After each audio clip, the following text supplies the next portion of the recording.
Olá, o programa 40 Minutos está no ar, aqui pela sua Foz TV.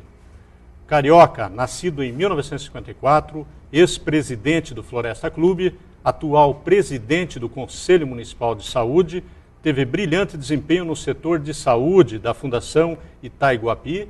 Nosso entrevistado de hoje é o administrador Ricardo Soley Foster, filho de Fernando Maciel Foster e Maria Esther Soley Foster. Foster, você é administrador, pós-graduado em administração financeira, em administração hospitalar. O que levou você a escolher esse direcionamento na administração? E seja bem-vindo ao programa 40 Minutos, mais uma vez, já que você esteve aqui em 2005. Sim, é uma satisfação novamente estar no seu programa. A administração, ela sempre foi uma vocação, né? Eu, desde o meu tempo de ginásio, a gente já tinha isso como objetivo, fazer administração. A administração é uma das profissões novas no país, relativamente nova, década de 50.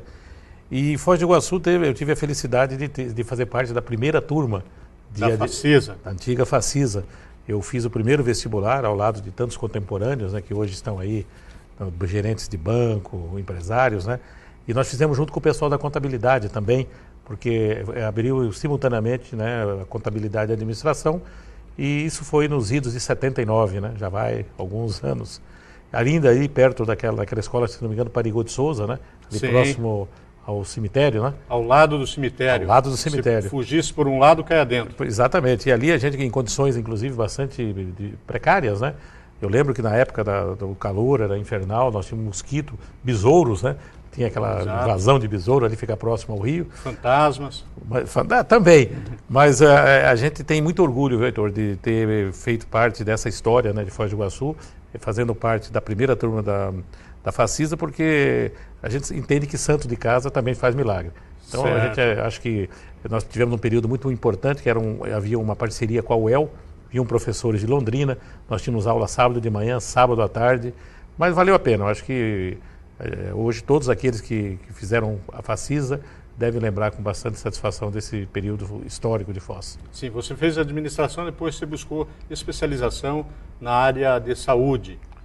Você tem essa tendência, pelo jeito, já no sangue, porque de longa data eu te conheço e você é uma pessoa já emblemática nesse setor. A saúde, na verdade, ela aconteceu assim, de uma forma não programada, né? Eu entrei na Itaipu em 75 e desenvolvi toda a minha carreira, né, dentro da Itaipu. E em determinado momento eu fui presidente do Floresta Clube durante 10 longos anos, né, 91 até 2001. E quando eu estava administrando o clube, acredito que o nosso trabalho ele pontuou com relação ao que nós podemos fazer, porque naquela época a Itaipu retirou ajuda financeira, que até então ela aportava no Floresta. Em 91 eu fui o primeiro presidente eleito do clube, tive também essa grata satisfação. E a Itaipu, nesse mesmo tempo, tirou o dinheiro. Então, o clube... por que ela cortou esse dinheiro? Porque naquela época o clube já tinha cumprido o seu papel social pelo qual ele foi concebido. De ligação a... Exatamente, porque só os funcionários da Itaipu não eram suficientes para manter o Floresta, né? Então havia necessidade de uma abertura do clube para a cidade. E eu também participei desse momento histórico. Havia resistência. Não sei se você lembra daquela época, nós tínhamos um mundo à parte, Itaipu e Foz do Iguaçu. E eu participei dessa fase em que nós, por uma opção, abrimos o clube também para a cidade. Foi um ato até corajoso, porque eu sofri algum tipo de... represália? De críticas, né, dos colegas de Itaipu. Poxa, agora o pessoal de Foz do Iguaçu vai fazer parte também do nosso clube. E a gente tinha muito esse bairrismo, né? Havia uma resistência. De ambas as partes, né? Nós éramos considerados estrangeiros aqui em Foz do Iguaçu. E o Foz do Iguaçu, quando chegava também no nosso terreiro, eles também tinham alguma dificuldade. Depois isso, com o tempo, foi se tornando um corpo só, e hoje Foz do Iguaçu e Itaipu estão... E eu lembro que tinha uma polícia separada, quando a gente entrava na Vila A, ou qualquer vila, parecia que a gente entrava em outro país, já tinha fiscalização, exatamente. Era chamado. Poder de polícia tinha a nossa segurança, né? E o clube ajudou, eu acho que nos meios de integração, né? E então, quando o Dr. Scalco assumiu a Itaipu, esse meu trabalho, acredito que estivesse num bom momento, né? E eu fui convidado, então eu já era diretor financeiro da Fundação Itaiguapi. ela foi criada em 94. Também o hospital, o Itaipu viu a necessidade de integrá-lo à cidade, porque o hospital, o clube, como nossas vilas, todas eram exclusivamente para o pessoal ligado a Itaipu, ligado para as empreiteiras, enfim.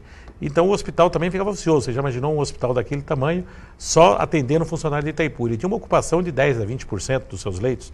E eu participei também desse momento histórico, que foi a abertura do hospital para a cidade. Fui o diretor financeiro de 94 até o final de 95. Quando o Dr. Scalco assumiu, eu fui convidado para ser diretor superintendente do hospital. Foi um grande desafio. Eu era gerente financeiro. Até muita gente diz, você é um cara maluco, né? Você está saindo de uma tranquilidade aqui da Itaipu, porque eu fui cedido para a fundação, como até hoje o pessoal que dirige a Fundação Itaiguapi são funcionários da Itaipu cedido, e eu ia correr risco, porque eu ia ter que trabalhar com resultado. Mas eu sempre fui movido pelo desafio, né? Isso faz parte da minha maneira de vida, né? E eu então assumi esse desafio e eu acredito que tenha dado certo, porque o hospital, eu tive o privilégio, né, de participar de um momento também importante da saúde de Foz do Iguaçu, porque nós podemos dividir Foz do Iguaçu num período antes e depois do Dr. Scalco na área da saúde. Hoje nós temos lá, eu tive a oportunidade de capitanear esse trabalho com uma equipe fantástica, né, de colegas, de médicos, e o hospital então implantou cirurgia cardíaca, tratamento oncológico, ressonância magnética, a diálise, aquelas clínicas que hoje existem em frente do hospital. Tudo isso fez parte de um plano diretor que eu tive a felicidade e o privilégio de capitanear. Então também serviu como uma grande experiência e até hoje a gente se sente orgulhoso de ter deixado aqui esse legado, né, de dar a nossa modesta contribuição para a medicina da de Foz do Iguaçu ser alavancada. Eu vejo que muita gente comenta assim, que você é médico. Você já não foi assim, constantemente, já não te chamaram para operar, fazer alguma coisa nesse sentido? Constantemente. Eu fiquei 8 anos ao lado dos médicos e hoje no Conselho Municipal de Saúde, eu às vezes uso alguns termos, né, que é muito próprio dos médicos, né? A gente fala algum tipo de sigla, algum tipo de situação, e eu já fui confundido muitas vezes com médico e eu vou dizer hoje que eu tenho no meio médico grandes amigos, né? Hoje eu tive uma época que eu briguei muito com a classe médica, porque eu tinha que defender os interesses do hospital e a classe médica, acho que muitos médicos amigos estão assistindo, sabem disso, nós aprendemos muito com eles e também acho que fizemos grandes parcerias, divergimos bastante, brigamos, mas hoje eu me sinto feliz de ter a aceitação e o reconhecimento de boa parte desses profissionais que sabem que o nosso trabalho foi um trabalho que naquele momento a divergência era necessária para o crescimento do hospital. Como que foi seu ingresso na Itaipu Nacional? Me parece que você foi para entrar na segurança. Eu tenho a história que pouca gente sabe, né? Todo mundo então, acha. Vamos esclarecer agora. É importante. Eu na verdade, eu cheguei na Itaipu e perguntei qual era a vaga que existia naquele momento, né? Era ali no na Almirante Barroso, antigo Escadão, aquele prédio que hoje, inclusive, está sendo reformado ali perto daquele edifício Treme-Treme, onde é conhecido popularmente. Né? Ali era o escritório de Itaipu, isso em 75. E me falaram que tinha vaga para segurança física, né? Guarda de segurança física. Eu tinha acabado de sair do Exército, em 73, saí como cabo, atingi uma patente, né? Sim. Acima de soldado, já foi alguma coisa. E eu estava motivado naquela época, eu tinha recém saído do Exército, e eu então fiz o teste escrito, e eu passei no teste escrito. Mas para minha frustração, inclusive o saudoso senhor Henrique, que é pai até de um colega nosso de Itaipu, Henrique Marcos, que hoje é advogado, o pai dele na época me colocou a mão no ombro, ele era um cidadão de quase 1,90 m, e falou, meu filho, eu preciso aqui de uma pessoa bem mais alta do que você só tem 1,70 m, eu preciso de no mínimo, para ser chamado de baixinho, 1,75 m.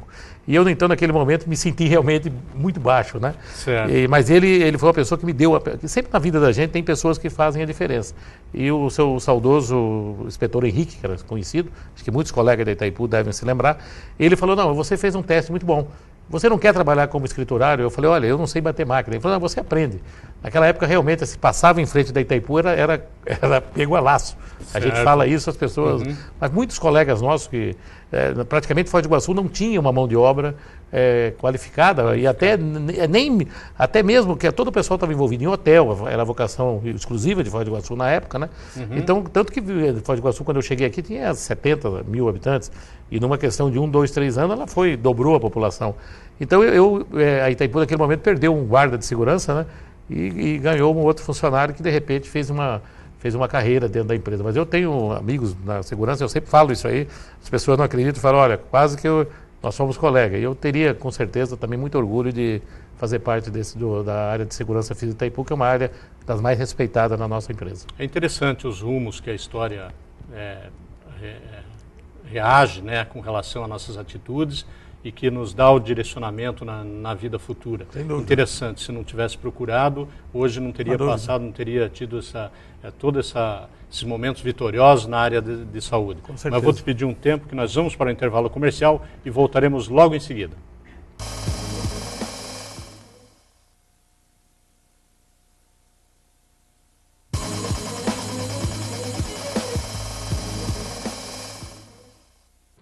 O programa 40 Minutos está de volta agora com o seu segundo bloco, hoje entrevistando o administrador Ricardo Soleil Foster.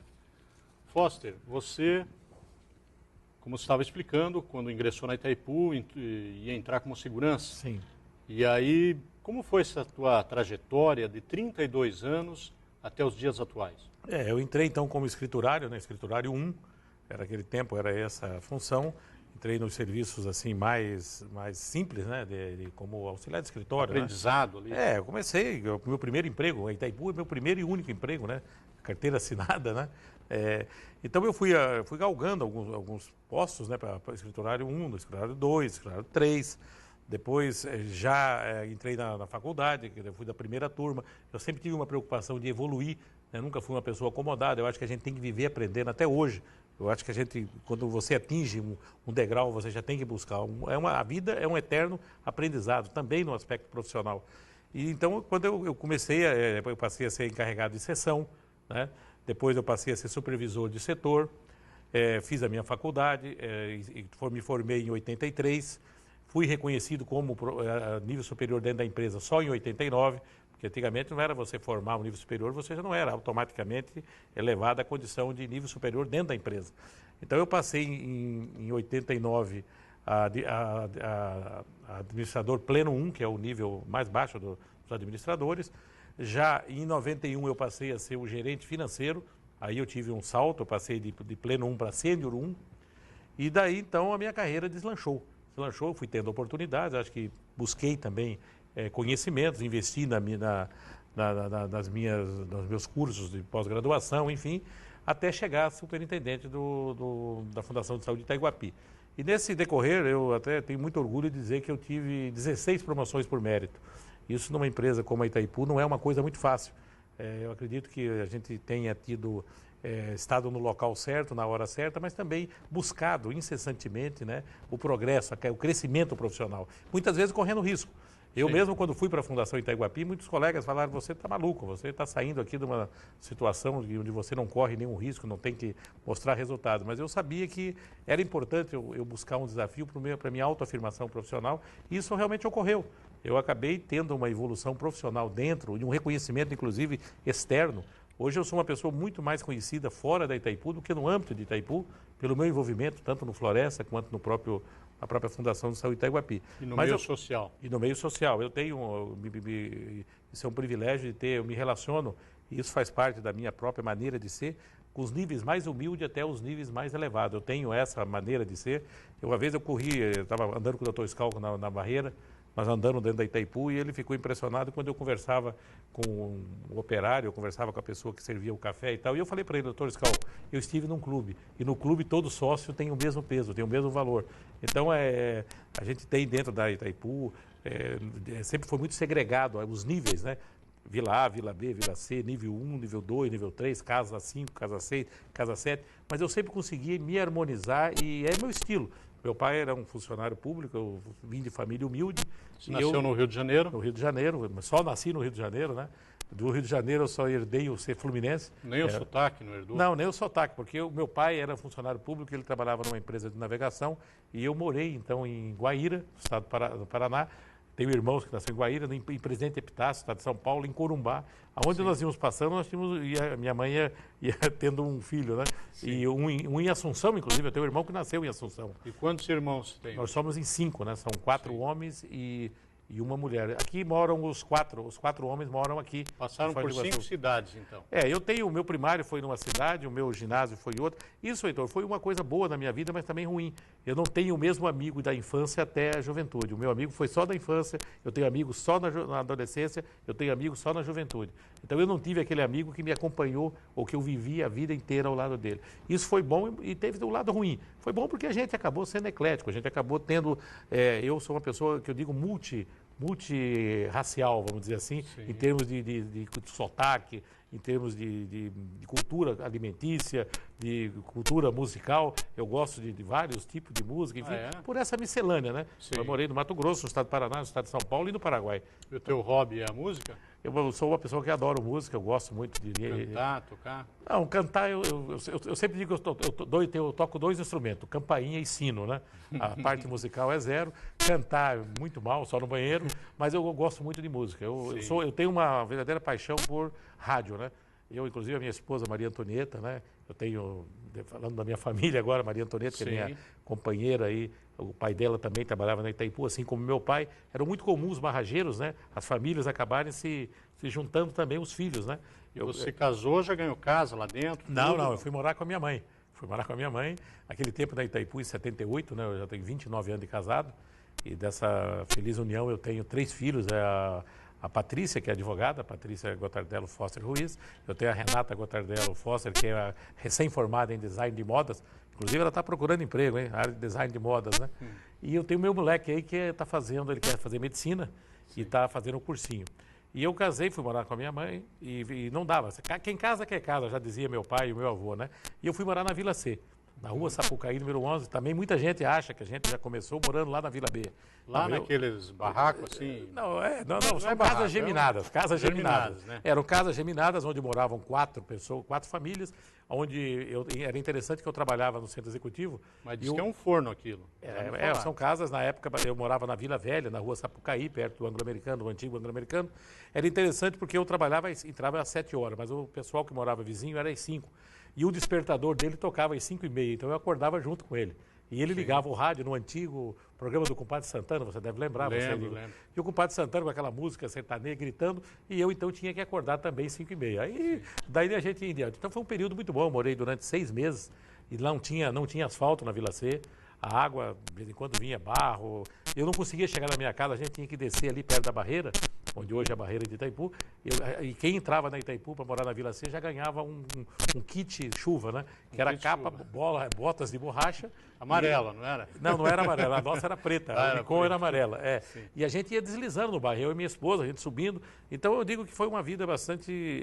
a gente não nós amassamos barro, como diz aí a gíria, né? Então eu me sinto orgulhoso de ter entrado nos quadros mais humildes da Itaipu e ter chegado numa posição de destaque onde eu pude dar minha contribuição tanto no hospital como no clube e ter feito uma carreira. Eu estou encerrando a minha carreira agora, né, agora em dezembro, são 32 anos de trabalho. Encerrando aonde? Na Itaipu. Na Itaipu, vai se aposentar. Me aposentar. E você acredita que não chegou a diretor só por quê? Não, eu acho que, olha, eu diria a você que é tudo questão de oportunidade. Eu cheguei até superintendente. Sim. Eu cheguei até quase no top, né, vamos dizer, de carreira, né? Claro. A Itaipu, como toda empresa, ela tem suas influências políticas, né? E eu nunca, apesar que muita gente me confunde às vezes com político, né? Eu tenho uma experiência política que foi na última eleição para vereadores e para mim foi uma experiência, só por ter conhecido a cidade inteira já valeu a pena. Eu fui dentro da minha sigla, o PTB, né? Na época eu era do PTB, o segundo mais votado e acredito que os meus votos tenham contribuído para eleger o Budel, porque o voto de legenda nós conseguimos... Eu tive 680 votos, né? E eu até no primeiro instante achei que o número de votos foi irrisório. A gente sempre tem uma expectativa demais. Mas quando eu vi o que as pessoas gastaram, né? Pessoas que gastaram 1.500.000 e conseguiram 1.000 votos, e eu consegui 600, gastando muito pouco. Eu praticamente não tinha cabo eleitoral. Eu acho que as pessoas devem lembrar, uma carreta que tinha meu nome lá e tal. Eu vivi um momento assim que eu tinha saído do hospital e estava buscando um recomeço, vamos dizer assim, de vida comunitária. E foi importante essa minha participação. O Budel, na legenda dele, nós tivemos 17 votos de sobra para eleger um vereador. Sim. Eu tive 680. Acredito que a gente tenha feito o nosso papel, porque eu fui o segundo mais votado do partido. Então foi uma experiência boa, mas eu nunca fui político. Eu sou político como todo cidadão que vive o ambiente político, mas eu não tenho isso como uma marca registrada. Depois você não quis dar sequência, mas eu gostaria que você respondesse sobre isso no próximo bloco. Nós vamos para o intervalo comercial e voltaremos logo em seguida com o programa 40 Minutos.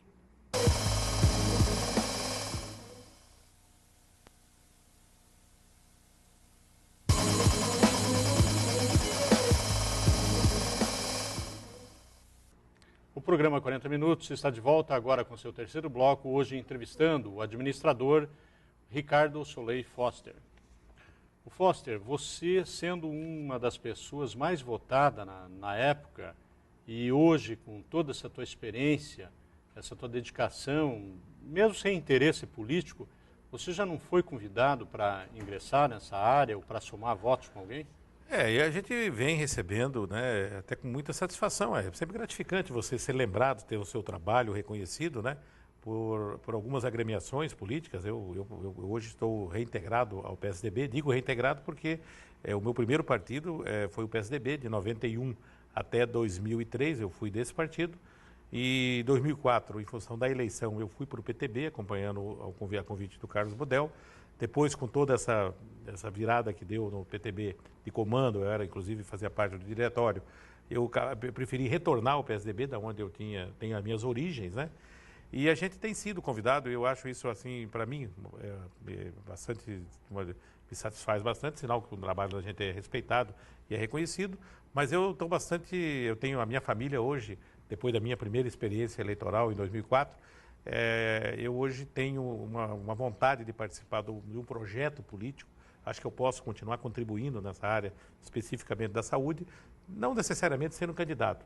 É uma coisa que ainda, apesar de que a gente está sendo quase que intimado pelo partido a colocar o nosso nome à disposição do partido, e eu estou aí para somar realmente, eu não tenho, assim, hoje, se você me perguntar se eu tenho a pretensão de ser candidato nas próximas eleições, eu diria a você que nesse momento eu não tenho isso como um objetivo. Sim. Agora, a política é dinâmica, ela tem uma série de variantes e a gente vai aguardar uma evolução. Mas se dependesse de uma resposta agora, eu diria que no momento eu não pretendo participar diretamente mesmo como que candidato. Fosse para candidato a prefeito?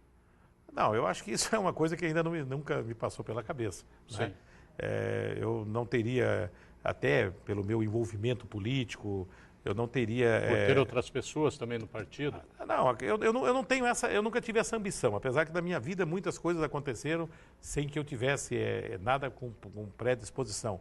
Eu fui presidente do Floresta porque, de repente, naquele momento eu era a pessoa que fui indicada, eu fui diretor do Costa Cavalcante em função disso. Eu hoje presido uma associação também, a Associação Paranaense dos Obesos e Operados Bariátricos, né? É uma associação que tem uma causa nobre, que é a luta. Como que é essa experiência nessa associação? É gratificante também e muito árdua. Para mim é uma grande... eu amanheço e adormeço pensando na associação. Mas o que é feito lá? A associação defende as políticas da defesa do paciente portador da obesidade mórbida. É uma doença crônica, é a grande epidemia do século XXI.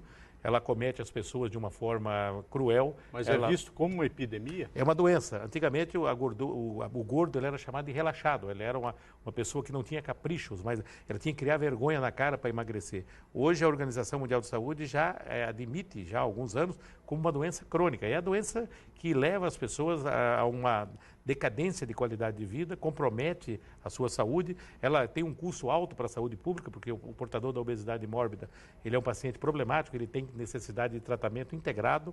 E em Foz do Iguaçu eu tive a oportunidade de desenvolver um projeto. Esse projeto hoje é a Lei 3.119, de 2005. Eu desenvolvi esse projeto e esse projeto foi apresentado pelo Budel como vereador e hoje é uma lei municipal, onde todos os portadores da obesidade mórbida têm direito a ser tratado com dignidade na rede pública. Ainda está muito longe esse programa de ser ainda já uma realidade. Mas ele começou, nós já temos as cirurgias bariátricas, né, que é redução de estômago. Esse ano nós estamos completando 15 cirurgias, no ano que vem com certeza esse número deve ser bem maior. E é uma luta diuturna, porque essas pessoas elas necessitam de tratamento médico, de atenção. O obeso ele tem dificuldade de relacionamento, tem dificuldade de trabalho, de afetividade, ele sofre uma discriminação muito grande. Eu recentemente mandei para um seminário, para um jornal da cidade, uma correspondência pedindo para que não fosse feita exposição gratuita das obesas, das mulheres obesas, em trajes sumários, assim, de uma forma até apelativa. E graças a Deus o jornal para ridicularizar nesse ponto.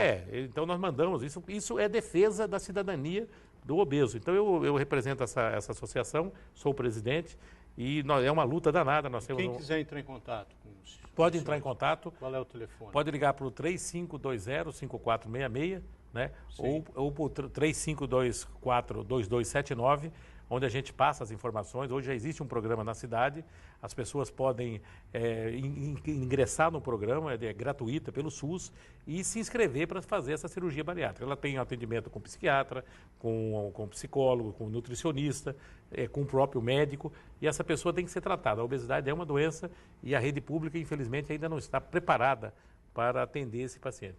O Centro de Nutrição Infantil, me parece que tem mais crianças obesas do que Incrível. com fome. Isso é uma realidade? É uma realidade. Hoje o Brasil tem cerca de 6,4 obesos mórbidos e 4,5% da sua população desnutrida. Então não falta comida? Isso inclusive foi a pesquisa orçamentária familiar, que foi feita pelo IBGE, a POF, né? Ela desmistificou uma certa questão de que o grande problema do Brasil era a fome. Inclusive o próprio presidente, nosso presidente, não gostou muito do resultado. Mas nós temos hoje, se alguém for ao Centro de Nutrição, e eu estou até fazendo essa colocação, porque a gente tem contato com o pessoal do Centro de Nutrição, que integra o Conselho Municipal de Saúde, temos problemas hoje de bebês obesos. Porque hoje é uma ilusão você dizer que só o rico é gordo. Que a gordura é sinal de prosperidade. As camadas mais pobres hoje sofrem da obesidade, eles têm acesso à cesta básica sem muita orientação com relação à caloria, a carboidrato, enfim. Você sabe que a cesta básica é o fubá, é a farinha de trigo, é os farináceos, é o macarrão. Então a dieta é rica em carboidrato, e a outra coisa que a obesidade ela é gerada em função da ansiedade, do estresse. E hoje, uma cidade que nem a nossa, Foz do Iguaçu, desemprego, violência, você imagina o quanto que as pessoas sofrem essa carga emocional. Então o obeso ele é uma pessoa que precisa de atenção médica, não é que simplesmente você mandando o médico, alguns médicos, né? Fecha a boca, o seu negócio tem que criar vergonha e fechar a boca. Esse tempo já acabou, e a POB ela está lutando pelo resgate da cidadania do obeso. Sim, então é avaliado esse lado, porque o estresse, na realidade, não faz a pessoa engordar, mas faz ela comer mais. Sim, ela tem a compulsão. Seria isso? Normalmente o obeso ele tem vários fatores. Ele tem o problema genético, ele tem o problema de maus hábitos alimentares, ela tem o sedentarismo, uma série de fatores, né? Mas um dos desencadeadores da obesidade é a compulsão alimentar. Sim. Quer dizer, é aquele cara que chega na frente da televisão ou que ataca a geladeira quando ele está nervoso. Eu mesmo, quando eu tinha um problema sério de obesidade, tinha 152 quilos. Você já operou? Eu operei, hoje estou meio redondinho, porque eu tomo ainda minha cervejinha. Mas não atingiu o ponto que queria? Não, ainda o meu médico me cobra isso aí, eu precisaria, porque normalmente essa cirurgia você perde 40% da sua massa. Sim. Eu ainda preciso perder uns 10 a 12 quilos para atingir aquilo que foi proposto. Agora é na academia o resto? Estou malhando aí de segunda, quarta e sexta, buscando essa qualidade de vida. Mas o obeso ele tem toda essa situação. Quanto mais pressão, eu antigamente era 2 pratadas aí de 400, 500 gramas, era em 5 minutos. Quer dizer, o obeso ele não mastiga, ele engole o alimento. E isso com certeza desencadeia todo um processo de obesidade. O Foster, mudando um pouco de assunto, você faz parte do Conselho Municipal de Saúde, que é uma espécie de PROCON em defesa do paciente. Exato.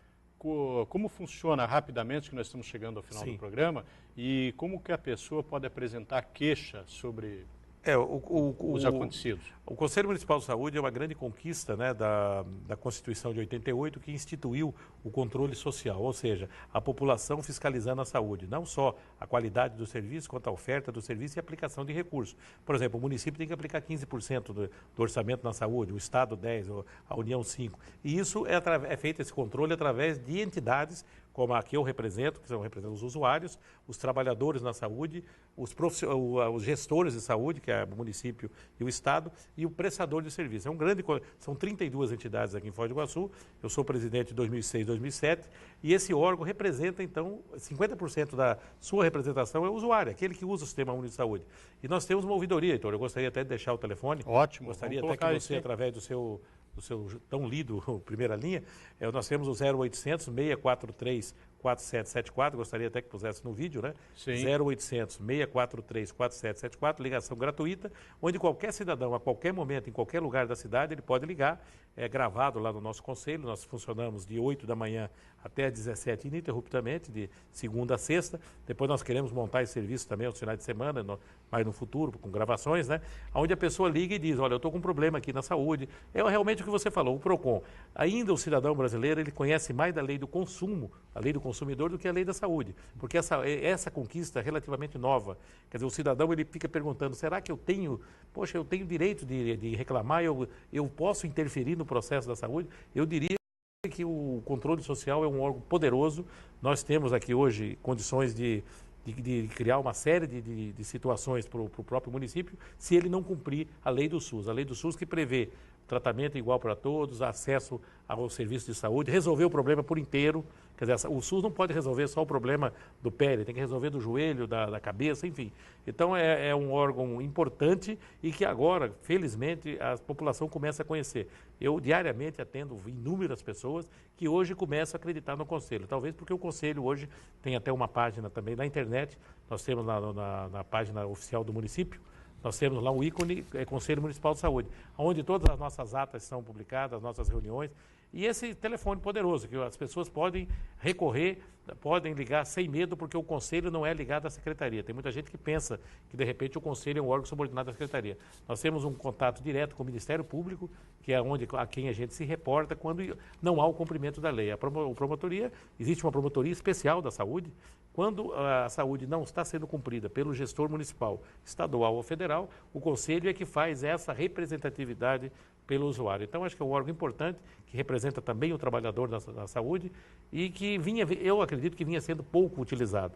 E agora nós tivemos a felicidade, não só eu, mas como toda a minha mesa diretora, como todos os 32 conselheiros, nós estamos trabalhando assim com muita vontade, né, para que o Conselho se torne cada vez mais conhecido. Prova disso foi que agora do dia 4 e 5 nós fizemos a 9ª Conferência Municipal de Saúde, que foi teve a participação maciça da população e... O Foster, para encerrar, Sim. rapidamente, a sua opinião, já que o senhor é presidente do Conselho Municipal de Saúde, como está a saúde de Foz do Iguaçu? Olha, ela está está em movimento, ela está caminhando favoravelmente para atingir um patamar aceitável. Mas eu sempre tenho dito, e muitas vezes eu sei que nesse momento alguém não vai discordar de mim, nós estamos ainda muito longe de ter uma saúde compatível às necessidades da população de Foz do Iguaçu, pela atipicidade da nossa tríplice fronteira, da nossa problema dos Brasiguai, enfim. Nós estamos caminhando. Acho que se você for falar com relação a 2, 3 anos atrás, nós estamos avançando. Mas nós ainda não somos nem sequer referência regional. Quando eu falo isso, eu sou criticado e você, com certeza, mais uma vez criticado. Sim. Mas caminhamos, muita coisa evoluiu, o Programa da Saúde da Família, a oferta de serviços especializados, mas a área hospitalar, por exemplo, é uma área que nós continuamos tendo problema seríssimo. Nós temos 0,09 leito por 1.000 habitantes, quando teríamos que ter 2 a 2,5. Nós estamos ainda num ranking hospitalar muito aquém. As nossas cirurgias, eu estou até vendo com muita preocupação o Hospital Municipal com 45 cirurgias em julho e não deve passar de 100, 120 agora em agosto. É preocupante, nós temos um represamento de cirurgias eletivas muito grande. E com esse quadro, claro que nós não podemos estar satisfeitos. Mas a boa vontade da Secretaria Municipal de Saúde, a sua titular, os seus diretores, a gente percebe comprometimento e vontade de avançar. Mas a saúde é uma área extremamente complexa, não depende só de boa vontade. Sim. Depende de recurso e de organização. E isso ainda nós temos que avançar. É uma pena que chegamos ao final do programa. Eu gostaria até de abordar mais essa sua opinião, esse seu pronunciamento sobre que a saúde de Foz do Iguaçu está mal, mas vamos deixar para uma outra ocasião. Eu não diria que está enfaticamente má, Sim. Mas ela não está, às vezes, num nível que algumas pessoas mais entusiasmadas e com cunho político dizem que está uma maravilha. Não, nós estamos longe disso, mas estamos caminhando favoravelmente. Mas vamos chegar lá, né? Com certeza. Então, obrigado pela sua participação. Eu que agradeço, estamos sempre ao dispor, Heitor. Tá ok, muito obrigado. E o programa 40 Minutos termina aqui. Obrigado pela teleaudiência e um teleabraço para você.